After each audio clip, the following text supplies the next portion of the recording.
बिस्मिल्लाहिर्रहमानिर्रहीम। मैं हूं उमैर निसार और आप देख रहे हैं मेरा YouTube channel think and grow rich with Umair Nisar. यानी सोचें, समझें, जहन इस्तेमाल करें और अजीम बन जाएं। Think and grow rich. Dear students, यकीनन आपकी छुट्टियां, समर वेकेशन अच्छी गुजर रही होंगी, लेकिन एक स्टूडेंट, एक तालिब इल्म, इल्म का जो मतलाशी होता है, जो इल्म का प्यासा होता है, बेसिकली चाहे छुट्टियां हो या ना हो, तो वो अपनी एजुकेशन के साथ, पढ़ाई के साथ हमेशा अटैच रहता है। जो अच्छे स्टूडेंट्स हैं वो छुट्टियों के अंदर सिलेबस को अच्छे तरीके से कवर करते हैं, चीजों को लेकर चलते हैं। जैसे कि आपको पता है कि फर्स्ट ईयर का जो सिलेबस है, पंजाब टेक्स्ट बुक बोर्ड ने तब्दील कर दिया है। चाहे मैथ है, चाहे फिजिक्स है, तमाम जो सिलेबस है, तकरीबन 14 से 15 साल के बाद ये सिलेबस चेंज हुआ है। तो फिजिक्स का जो नई किताब आई है, उसका chapter number 2, force and motion, lecture number 1 आज हम डिस्कस करेंगे। प्यारे बच्चों, किताब का थोड़ा बहुत ओवरव्यू इस चैप्टर के हवाले से मैं ये देना चाहता हूं कि ये चैप्टर बेसिस है, बुनियाद है। अगर आप ये चैप्टर समझ लेंगे तो आगे फिजिक्स आहिस्ता आहिस्ता आसान होती जाएगी। आगे चैप्टर नंबर 3 है, 4 है। तो let's start chapter number 2, force and motion. जी, physics class 11, chapter number 2, force and motion. मेरे चैनल का नाम है think and grow rich with Umair Nisar. आज हम लेक्चर नंबर 1 डिस्कस करेंगे। Very important lecture. Dear student, this lecture is very important. आज हम डिस्कस करेंगे फिजिकल क्वांटिटी किसे कहते हैं। What is physical quantity? Physical mean तबई और क्वांटिटी मीन मिकदार। यानी तबई मिकदार से क्या मुराद है, तो हम इसे डिस्कस करेंगे। तो इसकी डेफिनेशन यहां पे लिखी भी हुई है। कैरेक्टरिस्टिक्स ऑफ मैटर, किसी भी मादे की वो खसूसियत, दैट कैन बी मेजर्ड, जिसकी पैमाइश की जा सके, काउंटेड या जिसे गिना जा सके, इज कॉल्ड फिजिकल क्वांटिटी। उसे ही फिजिकल क्वांटिटी कहते हैं। क्या मतलब हुआ कि मादे की वो खसूसियत जिसे नापा जा सके, तोला जा सके, गिना जा सके, उसे हम फिजिकल क्वांटिटी कहते हैं या फिर तबई मिकदार कहते हैं। अब अगला सवाल एक स्टूडेंट के जहन में आ सकता है कि मादा क्या होता है? हर वो चीज जो जगह घेरती है मादा कहलाती है। मिसाल के तौर पे ये मार्कर है, अब इसने कोई ना कोई जगह घेरी हुई है तो ये मादा है। ये बोर्ड है, इसने कोई ना कोई जगह घेरी हुई है, ये मादा है। मेरा मास है, मैंने जगह घेरी हुई है, वॉल्यूम है, मेरा एरिया है, हाइट है मेरी, तो मैंने भी जगह घेरी हुई है, तो मैं भी मैटर हूं। हर वो चीज जिसने जगह घेरी हुई है, anything that occupy space is called matter. यानी यूं क्या कहा जा सकता है कि जहां जहां नजर देखती है, जो जो नजर आता है वो मादा है। चाहे कुर्सियां हैं, टेबल है, बोर्ड है, कमरा है, एटम है, या कोई भी इस तरह की चीज जिसका मास है, जिसने जगह घेरी हुई है, वो यकीनन उसे आप मैटर कह सकते हैं। Any thing that occupy space having a mass is called matter. अच्छा, हमारा मकसद मैटर के ऊपर बात कर रहे थे कि यानी कि जो जगह घेरे, जो जगह घेरे उसे आप मैटर कहेंगे। डियर स्टूडेंट्स, मैटर के हवाले से हम बात कर रहे थे, तो फिजिकल क्वांटिटी क्या होगी? कैरेक्टरिस्टिक्स ऑफ मैटर, किसी भी मैटर की वो खसूसियत। फर्ज कर लिया ये बोर्ड है, ये मैटर है, इसने जगह घेरी हुई है। अब बोर्ड आपके पास मैटर है, मादा है, इसने जगह भी घेरी हुई है, इसका एरिया भी है, लंबाई, चौड़ाई, या फिर लंबाई मल्टीप्लाई बाय चौड़ाई, इसका एरिया भी है। तो हम इसे, ये मैटर है हमारे पास।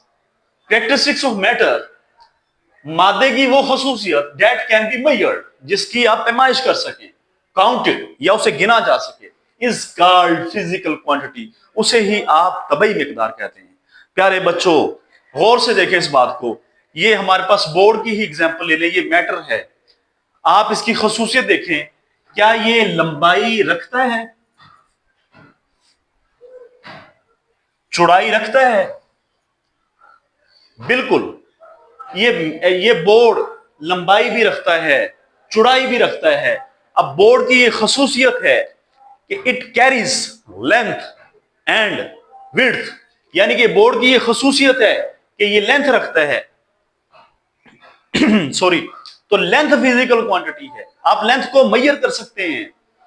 ये विड्थ रखता है, आप विड्थ को मेजर कर सकते हैं, विड्थ फिजिकल क्वांटिटी है। याद रखें, बोर्ड फिजिकल क्वांटिटी नहीं है, बोर्ड की खसूसियत यानी लंबाई, चौड़ाई, इन खसूसियात को आप नाप सकते हैं।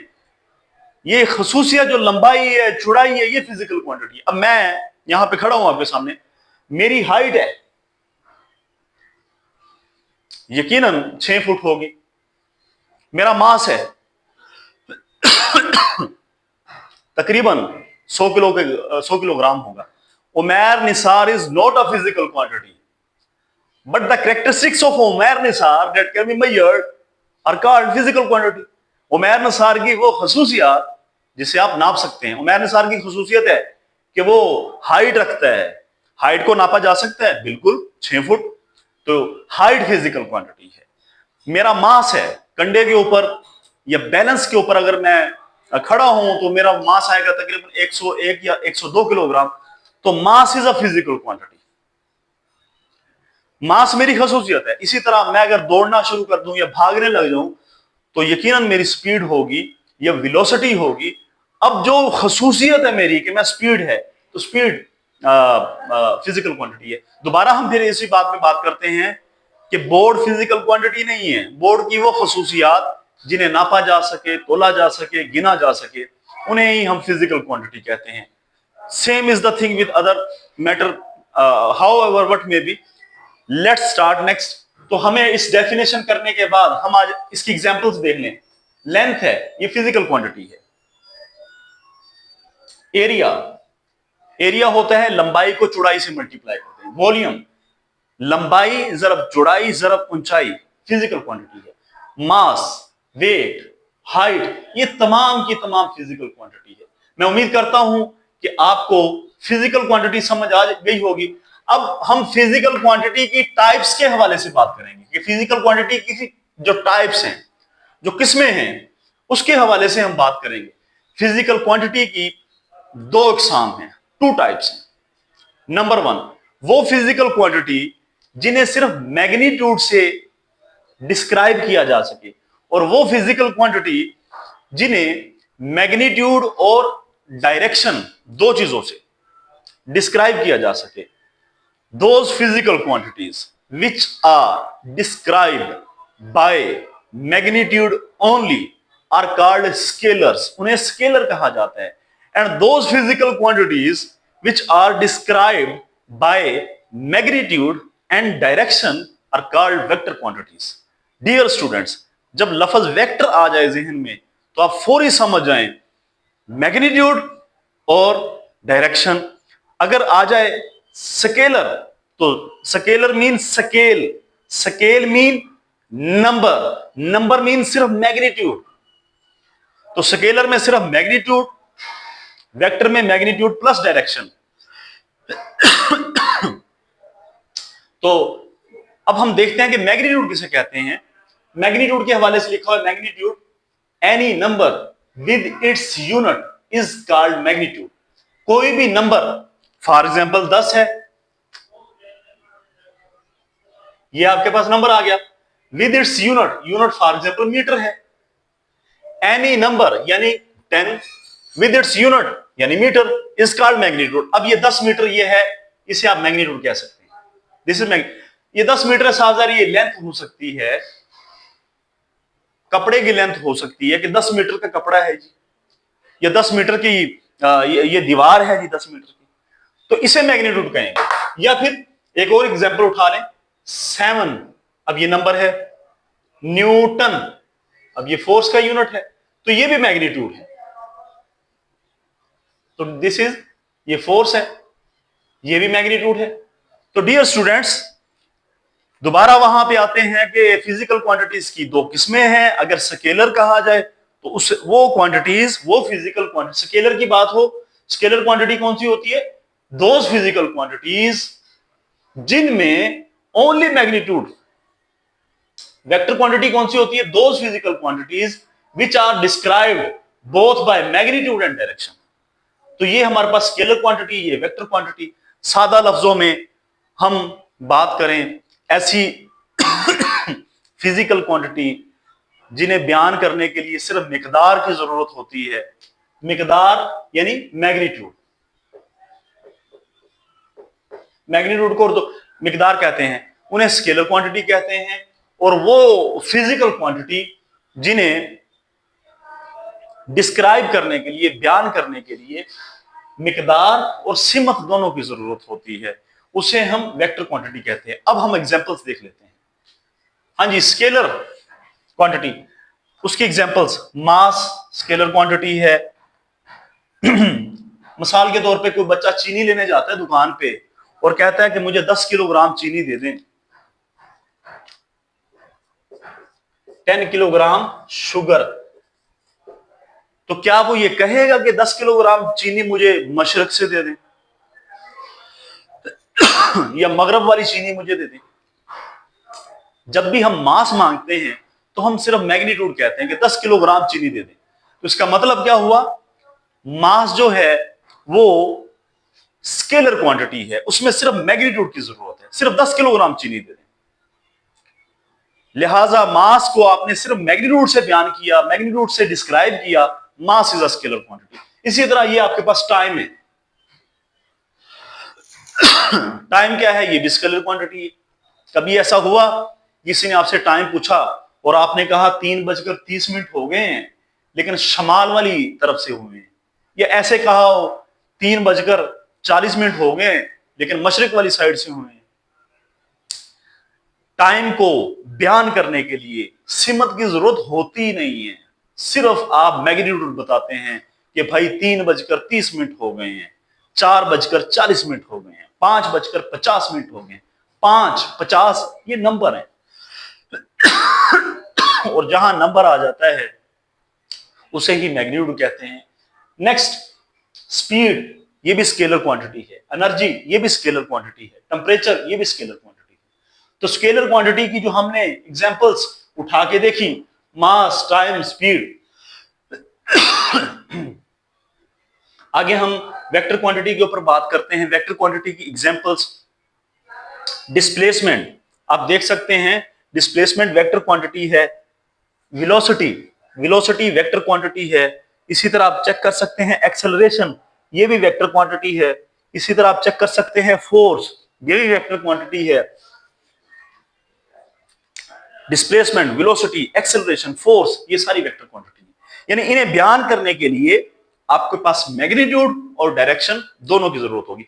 Let's come here, further explanation करते हैं कि डिस्प्लेसमेंट और डिस्टेंस में क्या फर्क है, और ये चेक करने की कोशिश करते हैं कि डिस्प्लेसमेंट वेक्टर क्वांटिटी क्यों है और डिस्टेंस स्केलर क्यों है।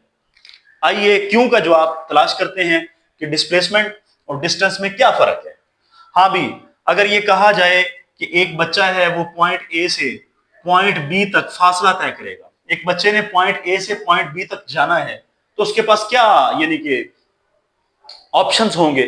तो पहला वो क्या करेगा, वो ए से सीधा, वो कहते नहीं है पंजाबी के अंदर नाक की सीध में, पंजाबी में ही वो बोलते हैं नक दी सीध के अंदर, या वो गांव में रहने वाले लोग वो कहते हैं यार बन्ने बन्ने आज ही, बन्ने बन्ने, बन्ने बन्ने मीन वो सीधा होता है, वो बन्ना जो होता है जो जमीनों के अंदर होता है, या फिर नाक की सीध में चले आना। तो सीधा यानी अगर एक एक एक एक, एक बच्चा है, फॉर एग्जाम्पल यहां पे वो हॉस्पिटल है, यहां पे हॉस्पिटल है, ये है वो जगह जहां से उसने ये है वो जगह जहां से उसने अपने दोस्त का पता लेने जाना है पॉइंट बी के ऊपर। तो क्या करेगा, कितने ऑप्शंस है, या तो वो चला जाएगा बिल्कुल सीधा स्ट्रेट मूव करेगा, या फिर एक तरीका ये हो सकता है वो ऐसे कर्व्ड पाथ में यहां पे आ जाएगा। डियर स्टूडेंट्स, बात गौर से समझें। पॉइंट ए से पॉइंट बी तक जाने के लिए एक है सीधा फासला और एक है कर्व्ड पाथ, जिसे आप खमदार रास्ता कहते हैं। खमदार रास्ता। तो कौन बच्चा बताएगा आप में से? जी, यू यू यू। कौन बच्चा बताएगा इन दोनों के अंदर इसे आप ऐसे जाहिर करेंगे? एक है सीधा ए से वो बी पे गया, एक ये वाला। कौन बच्चा बताएगा इनमें से शॉर्टेस्ट दोनों में से कौन सा है? शाबाश, ये वाला फासला शॉर्टेस्ट है।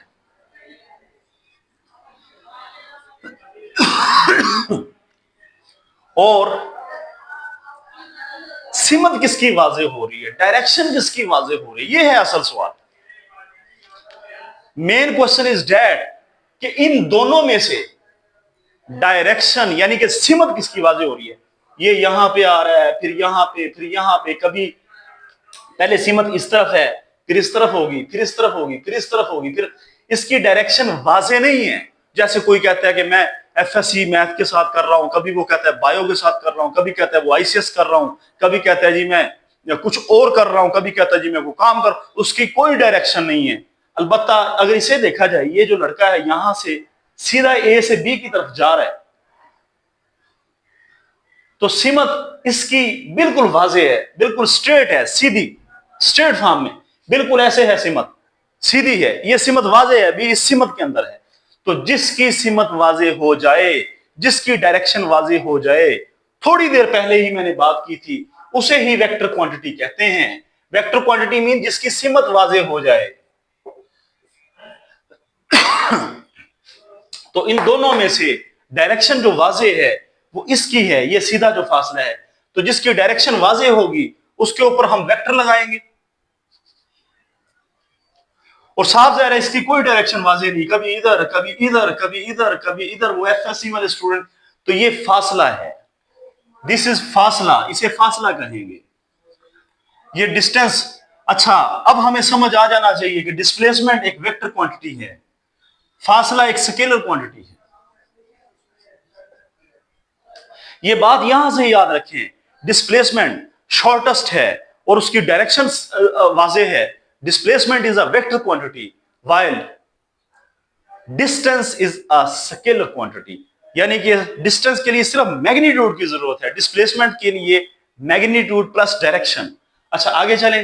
इन दोनों की जो इकाई होगी, डिस्प्लेसमेंट को भी मीटर में नापा जाता है, फासले को भी मीटर में नापा जाता है, लेकिन डिस्प्लेसमेंट वेक्टर क्वांटिटी है, डिस्टेंस स्केलर क्वांटिटी है। नेक्स्ट हम डिफरेंस करते हैं वेलोसिटी और स्पीड के अंदर कि इनमें क्या फर्क है। वेलोसिटी का फार्मूला है डिस्प्लेसमेंट बटा टाइम, इसका फार्मूला है स्पीड का फासला बटा टाइम। अब दोनों को मीटर पर सेकंड में नापा जाता है। डिस्प्लेसमेंट की इकाई मीटर है, अभी पढ़ के आए हैं। टाइम की इकाई सेकंड है, अभी पढ़ के आए हैं। टाइम सेकंडों में नापा जाता है। इसी तरह स्पीड है, फासला, फासले की इकाई मीटर है, अभी मैंने बताया है। टाइम इसकी सेकंड है, अभी हमने वैसे ही पता है जनरली।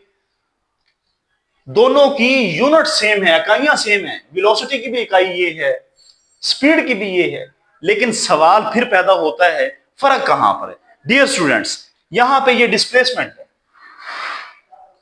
और जो कंसेप्चुअल स्टूडेंट्स होते हैं, जो जहन लगा के पढ़ते हैं, उन्हें फौरी पता चल जाता है कि डिस्प्लेसमेंट एक वेक्टर क्वांटिटी है। डिस्प्लेसमेंट दो नकात के दरमियान, 2 पॉइंट्स के दरमियान शॉर्टेस्ट डिस्टेंस है और एक वेक्टर क्वांटिटी है, लिहाजा ये वेक्टर है।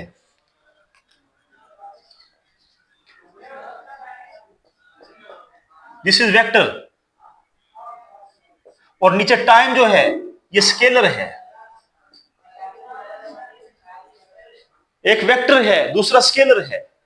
ये बड़ा ही जबरदस्त रूल है, एक वेक्टर हो दूसरा स्केलर हो, अमल जरब या फिर तकसीम का हो रहा हो, तो तो आंसर हमेशा वेक्टर आएगा। एक वेक्टर हो, दूसरा स्केलर हो, अमल तकसीम या फिर जरब का हो रहा हो, आंसर हमेशा वेक्टर आएगा। तो डिस्प्लेसमेंट वेक्टर है, टाइम जो है वो स्केलर है, अब अमल तकसीम का हो रहा है, तो answer will be vector quantity. तो हम यहां पे कहेंगे कि वेलोसिटी जो है वेक्टर क्वांटिटी है, ऊपर एरो लगा दें तीर, वेलोसिटी वेक्टर क्वांटिटी है। लेकिन यहां पे फासला क्या है, हमने ऊपर पढ़ा है कि ये स्केलर क्वांटिटी हुआ करता है, इसमें सिर्फ मिकदार की जरूरत है, मैग्नीट्यूड की जरूरत है। फासला स्केलर है, टाइम स्केलर है, एक स्केलर है, दूसरा भी स्केलर है, तो आंसर स्केलर रहेगा जी। तो ये हमारे पास स्पीड स्केलर क्वांटिटी है। कई होते हैं जुगाड़ वाले स्टूडेंट, कहते हैं सर जी हमें जुगाड़ बता दें, हमसे इतनी बातें नहीं याद रखी जाती, हमें जिंदगी में और भी गम है पढ़ने के अलावा। तो उनके लिए वेलोसिटी v से शुरू हो रहा है और v से ही वेक्टर है, स्पीड s से शुरू हो रहा है और s से स्केलर है। जुगाड़ वाले स्टूडेंट या जो इस तरह के लोग हैं वो ऐसे याद रख सकते हैं। नेक्स्ट आइएगा यहां पर, अब एक्सेलरेशन को देखते हैं कि ये वेक्टर है या स्केलर है। डियर स्टूडेंट्स, मैंने फिजिकल क्वांटिटीज को आपको डेफिनेशन करवाई, एग्जांपल्स करवाई, आगे मूव किया, फिर हमने टाइप्स देखी। एक वेक्टर क्वांटिटी, फिजिकल क्वांटिटी की टाइप है वेक्टर क्वांटिटी। स्केलर, स्केलर में सिर्फ मैग्नीट्यूड होती है, वेक्टर में मैग्नीट्यूड प्लस डायरेक्शन होती है। स्केलर को समझाया ये स्केलर क्यों है, इसमें सीमत कैसे हमें जरूरत नहीं है।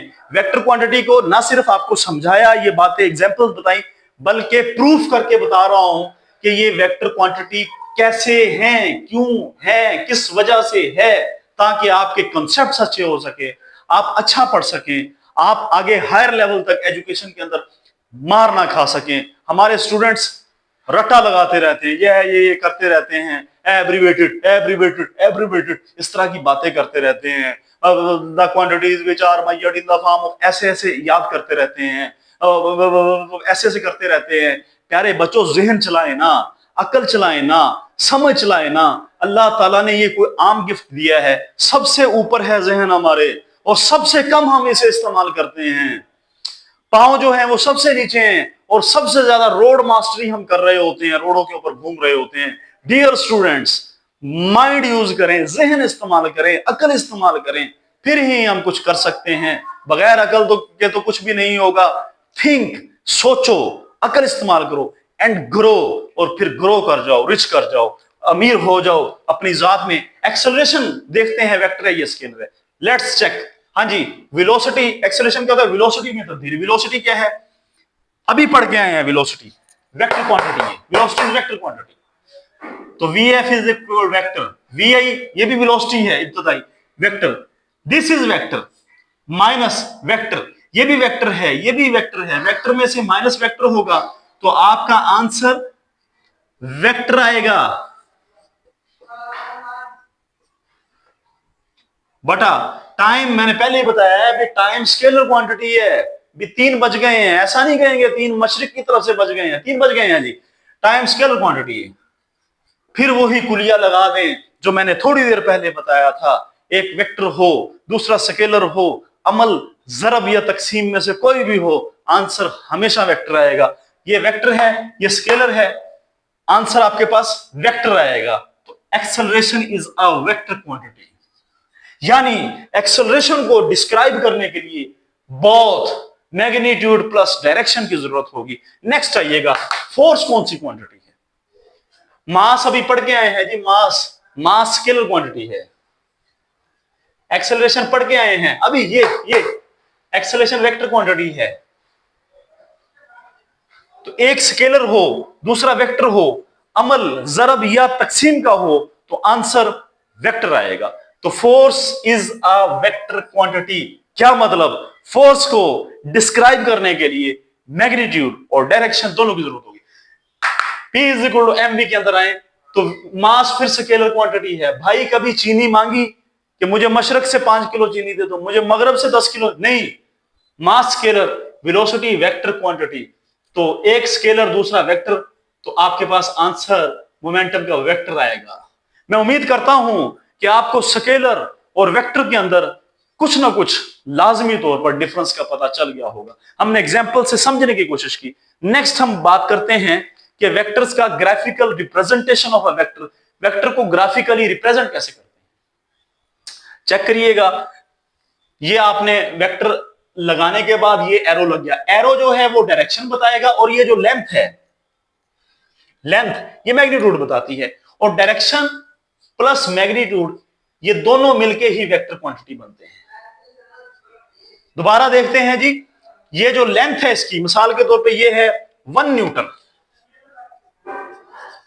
और फर्ज किए ये डायरेक्शन इस तरफ है, ये है जी, इस तरफ क्या होता है जी, ईस्ट होता है, ईस्ट है 1 न्यूटन ईस्ट की तरफ, तो मैग्नीट्यूड भी है डायरेक्शन भी है, तो ये वेक्टर क्वांटिटी है।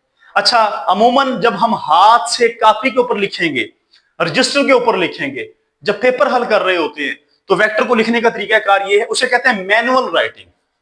यानी जब हाथ से लिखते हैं पेपर के ऊपर, कॉपी के ऊपर, रजिस्टर पर, तो उसे कहते हैं मैनुअल राइटिंग।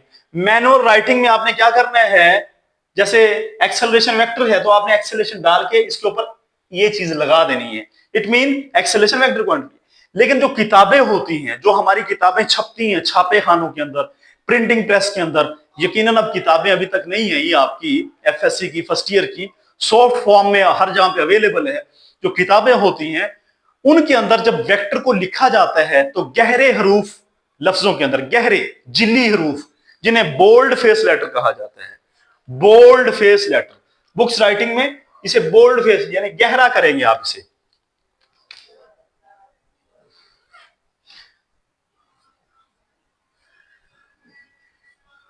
तो ये बोल्ड फेस लेटर यानी कि मोटा काला, ऐसे जैसे काली मार्कर से लिखा हुआ हो। तो किताबों में तो ऐसे लिखा जा सकता है, लेकिन जब हम पेपर हल करते हैं या हायर लेवल पे कैलकुलेशंस कर रहे होते हैं वेक्टर अलजेब्रा के अंदर, फिर भाई ये इस तरह की अगर आप बनाएंगे तो ये कभी भी ऐसा नहीं होगा, तो कभी भी ये ऐसा नहीं होगा। तो मैं उम्मीद करता हूं आपको बात समझ आ रही होगी। नेक्स्ट हम बात करते हैं कि वेक्टर्स की एप्लीकेशन और कहां कहां है, वेक्टर्स की एप्लीकेशन कहां कहां है जी। हम बात करते हैं वेक्टर की एप्लीकेशंस बहुत ज्यादा हैं और डाइवर्स हैं, they are many but diverse in number. आपकी कर्ल, डाइवर्जेंस, ग्रेडियंट ये आप हायर क्लासेस में पढ़ेंगे, Green theorem, divergence theorem, Stokes theorem, electromagnetism and many other concepts are present and are being taught in higher classes in 3rd year, 4th year MSc mathematics or higher level।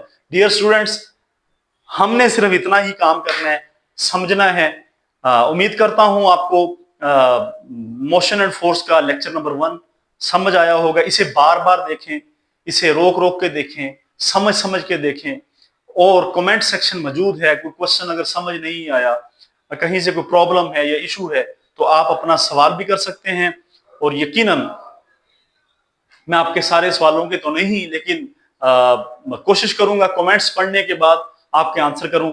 और आखिरी जो आप मेरे लिए कर सकते हैं या उन बच्चों के लिए कर सकते हैं, चैनल को सब्सक्राइब लाजमी कर दीजिएगा और कमेंट सेक्शन में अपने कमेंट्स दीजिए, नोटिफिकेशन ताकि आपको मिलता रहे नई आने वाली वीडियो का, और अपने दोस्तों के साथ शेयर करें, अपने उन लोगों के साथ शेयर करें जो बेचारे ट्यूशन नहीं पढ़ सकते, जिनका अफोर्डेबिलिटी क्राइसिस है, गुर्बत बहुत है, अनएम्प्लॉयमेंट बहुत है, बेरोजगारी बहुत है।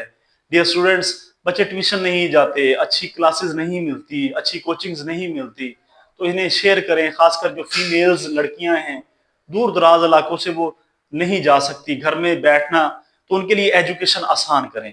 सर्व, let's serve humanity and think and grow rich with Umair Nisar. मिलते हैं नेक्स्ट लेक्चर में इंशाल्लाह। उसके अंदर हम rectangular components of a vector पढ़ेंगे, जो कि बड़ा ही जबरदस्त टॉपिक है। मैं उम्मीद करता हूं कि आप बात को यकीनन समझ भी रहे होंगे और इंशाल्लाह फॉलो भी करेंगे। मिलते हैं नेक्स्ट लेक्चर में, तब तक के लिए अल्लाह हाफिज, थैंक यू।